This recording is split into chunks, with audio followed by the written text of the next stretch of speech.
دین ہے کیا؟ دین نمازیں پڑھنے کو نہیں حضور کہہ رہے تھے کہ مکے میں آئیں عمرے کے پیسے دیں، ہوٹل کے پیسے دیں، اور یہ نہیں، یہ مذہب ہے۔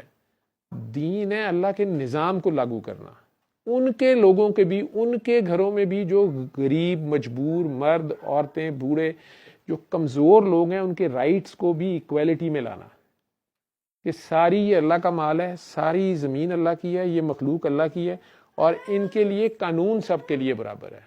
وہ سید کے لیے بھی، جیسے سرکار نے کہا کہ میری بیٹی بھی چوری کرے گی تو اس کا ہاتھ کٹ جائے گا، یا نوح علیہ السلام کا بیٹا بھی انکار کرے گا تو ڈوب جائے گا۔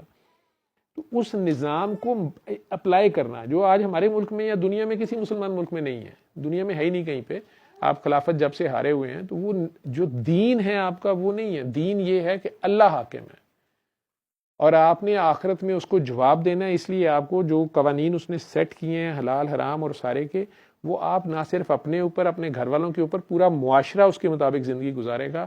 ان لاز کے اوپر رہ کے آپ جب زندگی گزاریں گے تو آپ غریب کے رائٹس کا خیال کریں گے، اور پھر چند سالوں میں یہ حالات ہو جاتے ہیں کہ زکوٰۃ لینے والا کوئی نہیں بچ رہا ہوتا۔